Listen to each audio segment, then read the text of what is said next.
Hollywood, or should I say Hollyweird.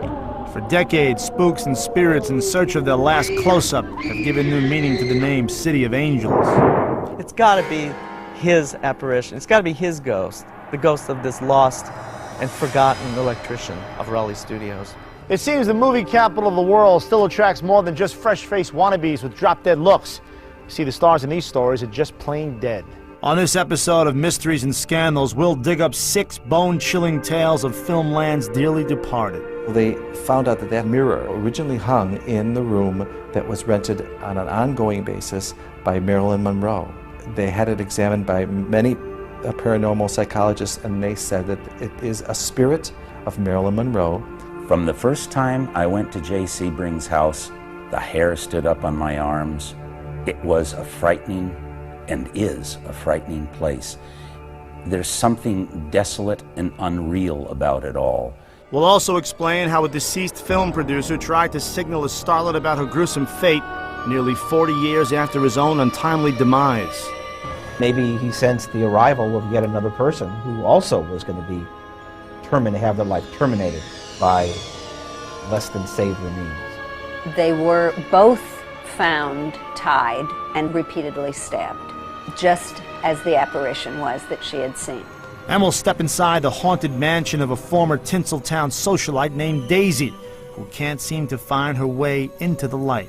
Daisy's ghost is walking the corridors of the house.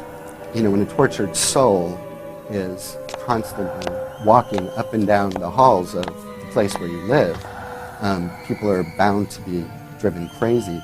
This show's got more dead bodies in the LA County morgue. I'm AJ Benza. Join me as we scare up some of Hollywood's pesky poltergeists and famous phantoms. They're dead, but they're backed by popular demand. Hollywood ghosts.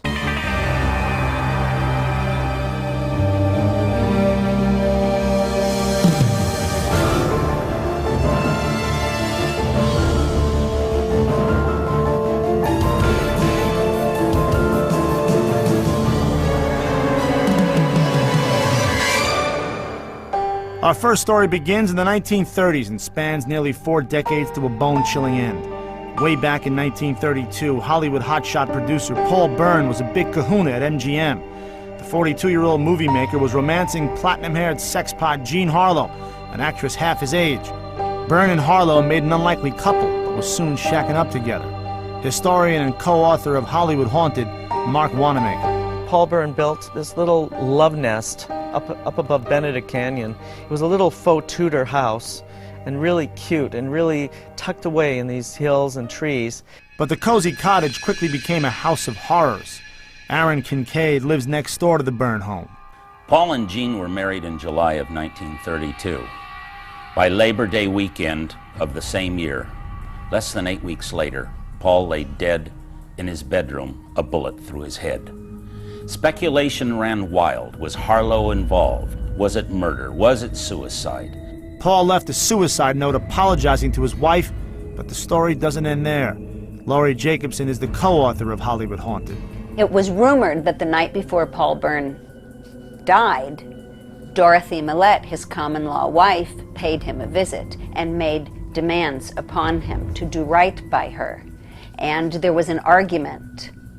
And some people believe that Dorothy Millette murdered Paul Bern. Unfortunately, Millette was unavailable for questioning. Her lifeless body was found washed up on the shore of the Sacramento River days later. Now here's where the tale takes an eerie twist. In the mid-60s, hairdresser to the stars J. Sebring purchased the Bern home despite its unsettling history. At the time, Sebring was dating a sexy young actress named Sharon Tate. Sharon Tate was staying at the house one evening while J. Sebring was away.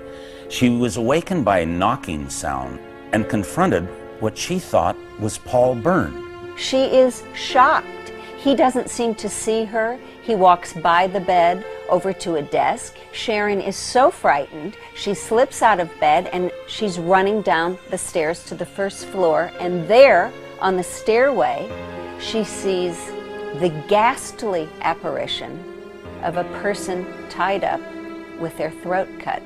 She ran to the bar to fix herself a drink. She clawed and toyed at the wallpaper. She consumed the liquor, went back up to bed. When she awoke in the morning, she thought it was a horrible dream she'd had. That is, until she returned to the bar and saw the wallpaper with the claw marks on it. I could use a drink myself. Tate was so freaked out by the apparition she told some friends about the sighting. Dr. Barry Taff is a parapsychologist who has investigated thousands of hauntings. The reason Paul Byrne may have been haunting the house is that if he died a violent death or an untimely death there, that is the most common reason why people haunt an environment. But what about the gory figure Sharon saw tied to the staircase? Sharon Tate's experience strongly suggests the possibility that she had a vision of her impending demise. Cut to August 8th, 1969, one of the most infamous nights in Hollywood history. At the time, Sharon Tate was married to director Roman Polanski and 8 months pregnant with their first child. The couple was renting a home in Benedict Canyon, just down the road from the Paul Byrne house. While Polanski was on location shooting a movie, Sharon's former boyfriend, Jay Sebring, and a few friends were keeping the actress company. During the night, cult leader Charles Manson's family of freaks broke into Sharon's house in a bloodthirsty frenzy. Both she and Jay were murdered that night in 1969 by the Manson family. They were both found tied and repeatedly stabbed, just as the apparition was that she had seen. A total of 5 people were brutally killed that night in Benedict Canyon. Manson and company were arrested in December of 1969 and sent to the slammer for good. Maybe Paul Byrne's ghost was trying to warn Sharon about the murders that night. Who knows? Up next, 2 untimely deaths linked to the ghastly goings-on at a pair of Hollywood's oldest studios.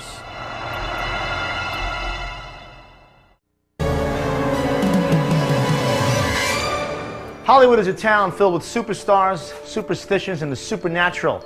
For as many movie studios as there are scattered around the city, just as many tales exist about strange hauntings by actors, studio heads, and even behind-the-scenes crew members. Raleigh Studios, being one of the oldest in Hollywood in continuous operation, of course has its stories. In 1932, it was always known that an electrician had fallen in stage 5 from the rafters to his death on the studio floor.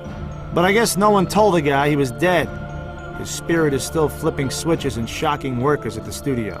Soundstage number 5 at Raleigh Studios is notorious for the ghostly goings-on in there.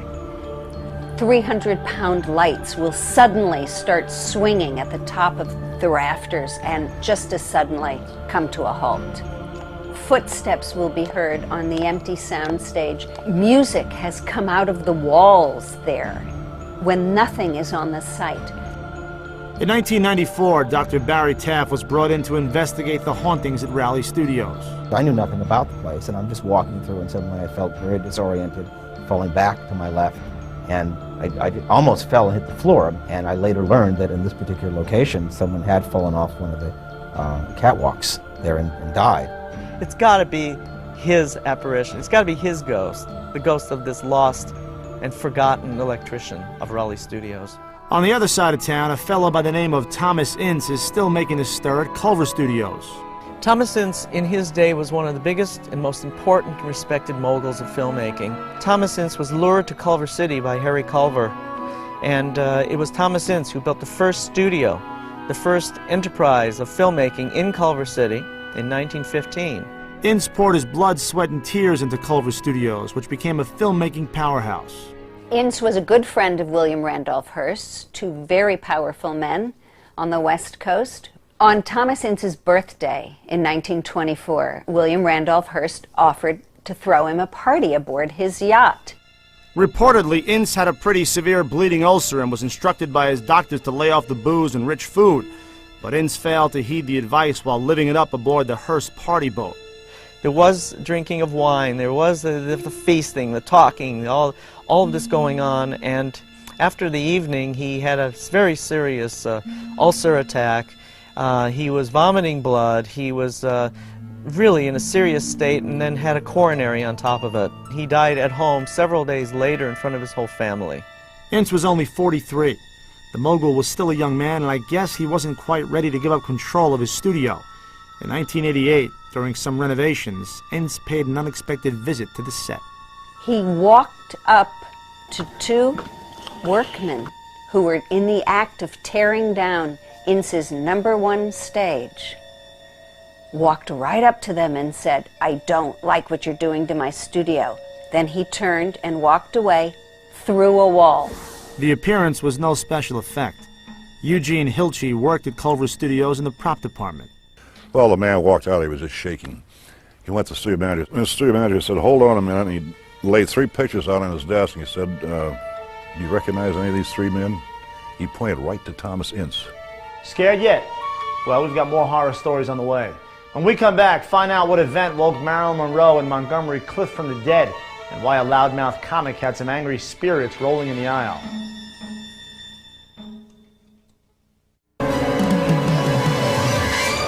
In 1927, the hippest of Hollywood's landmarks opened its doors. The $3.5 million Roosevelt Hotel boasted a ballroom supper club where guests could dance the night away. In fact, the place was so dazzling, some of its earliest residents still don't want to check out. Roosevelt Hotel historian J.D. Kessler. It was the first major construction project in Hollywood land, which is what Hollywood was called originally. It was a development that was established so that it would be a community to be built around a new industry. The very first Academy Awards ceremony was held in the Blossom Room at the Roosevelt in 1929. The posh hotel soon became the swankiest hangout on Hollywood Boulevard. Movie stars like Charlie Chaplin, Greta Garbo, Montgomery Clift, and Marilyn Monroe were regular guests. The Roosevelt remained a grand place to go through the 50s, and then it began to fade. It was owned by many different people. Its glamour and beauty was covered up. The hotel underwent major renovations in 1984, and that's when the spooks began to crawl out of the woodwork. When there's remodeling or building or renovation, whatever this is, whatever this phenomena is in its nature, it doesn't like it. It reacts. Before the Roosevelt reopened, the maid was cleaning a mirror when she noticed something strange. She saw the reflection of a blonde woman in the mirror. She knew that no one's supposed to be in the hotel. She turned to ask the person why they were there, and there was no one there. She turned back to the mirror, and there was the blonde woman still standing there. So, I'm getting kind of chills. They found out that that mirror originally hung in the room that was rented on an ongoing basis by Marilyn Monroe. They had it examined by many paranormal psychologists, and they said that it is a spirit of Marilyn Monroe. And the screen goddess isn't the only one still knocking around her old haunt. There is a spirit in room 928. The people that stay there will often hear someone playing the trumpet. Montgomery Clift lived in room 928 at the Roosevelt for about 3 months when he was shooting From Here to Eternity. He needed to play a bugle for that role, and he often practiced in his room. Of course, the ghosts of Monty and Marilyn have been seen in practically every old hotel and bar in Hollywood. I swear, those two get around more than Elvis. But the Roosevelt Hotel is just one site to spot celebrity specters. Back in the 1940s and 50s, Ciro's was the place to see and be seen by Tinseltown's glitterati. Ciro's nightclub on the Sunset Strip is one of the most famous of all of the nightclubs, really, on the Strip. During the night spot's heyday, mobster Mickey Cohen muscled his way into the action. Mickey Cohen was the top gangster in Los Angeles. He pretty much replaced Bugsy Siegel after Bugsy was killed. Mickey Cohen was so big in town, and particularly on the Sunset Strip. Mickey was known to occasionally conduct a little business at Ciro's, if you catch my drift. Ciro's closed in 1959, but reopened in '72 as the now famous Comedy Store. But it seems that some of the old customers keep coming back for more. Comedian Argus Hamilton has worked at the Comedy Store since 1976. The basement was rumored to be a place where the wise guys in Los Angeles would bump people off. And there's a lot of belief that the basement ghosts tend to be some of the knocked off mobsters. I used to be a waitress at the Comedy Store. We had so many reports of paranormal activity in the club that in the early 80s we called UCLA's parapsychological department to come in and investigate. Some psychics believe that ghosts endlessly reenact the traumatic details of their death. I believe that someone was dragged down into the basement against his will and was killed. This spirit is so angry about what happened to him, he is held there and he is still really angry. Once again, parapsychologist Dr. Barry Taft was on the scene. I was at the Comedy Store, closing my briefcase, and I look up to my right, and I see men standing there staring at me. They all wore double-breasted pinstripe suits and hats, more in like the 30s or 40s, gangster clothing. I closed my briefcase, started to turn, and they were gone. But the poltergeists at the Comedy Store don't just hang out in the basement, as one popular comedian found out. The late Sam Kinison, whom we loved and was frequently here late at night with us, was a very connected spiritual person. They hated Sam's act. They would do anything they could to stop him, and he knew this. He was aware of this, and he often called out challenges to the spirits when he was on stage. Come on, if you're here, show me something. And boom, all the lights in the place would go out. Or the microphone would go dead. Man, talk about a tough crowd. Kinison might be the only comic to be heckled by the dead people. Unfortunately, the controversial comedian was killed in a car wreck in 1992. When we come back, our final ghost story takes place right here. It's a Hollywood-style haunting complete with sex, debauchery, scandal, and maybe even murder.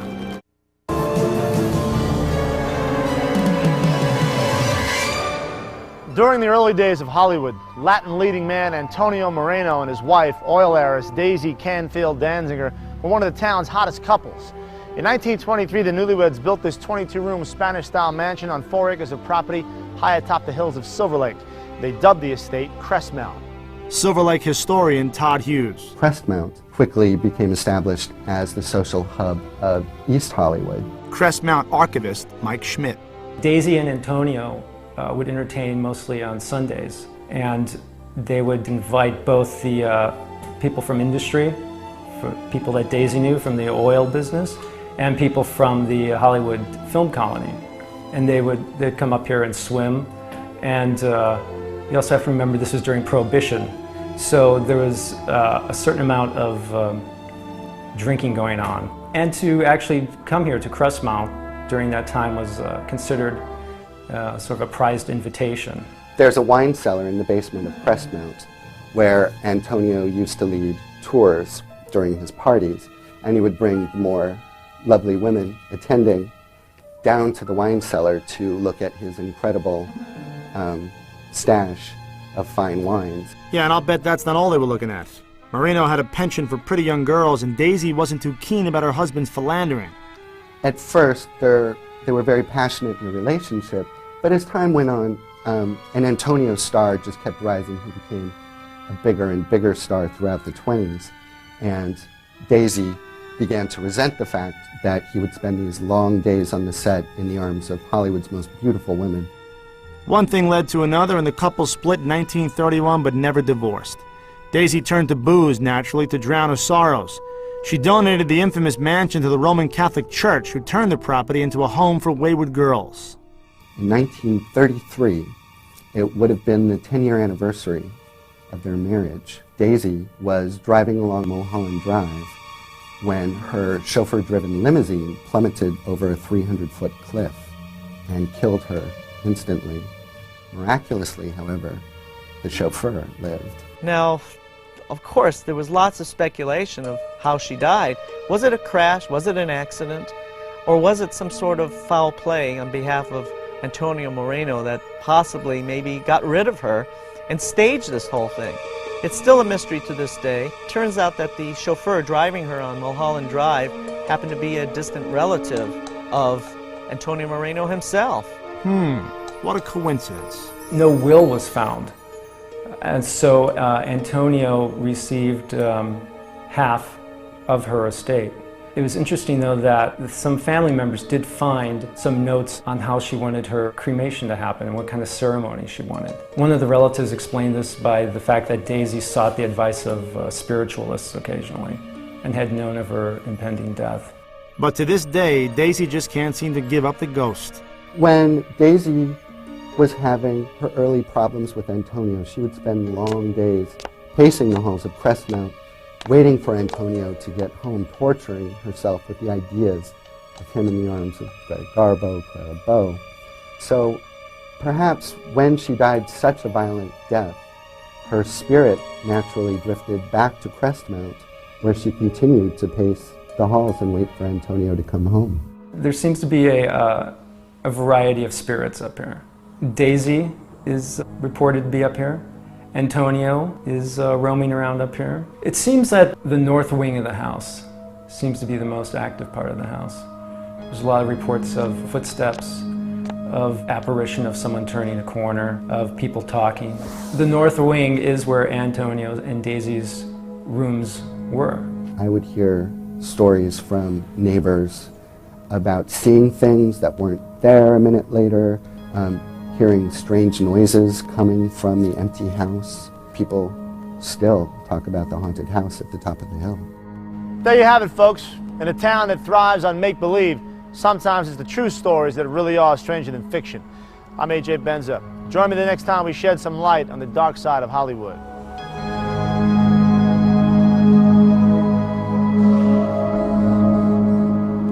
The very concept of a ghost implies that something survives physical, corporeal death. Spirit, soul, consciousness. Something we might want to call discarnate intelligence. Discarnate meaning without body. The question is, what is that? What is it that survives? Does it go to heaven? Does it go to hell? Does it go to another reality?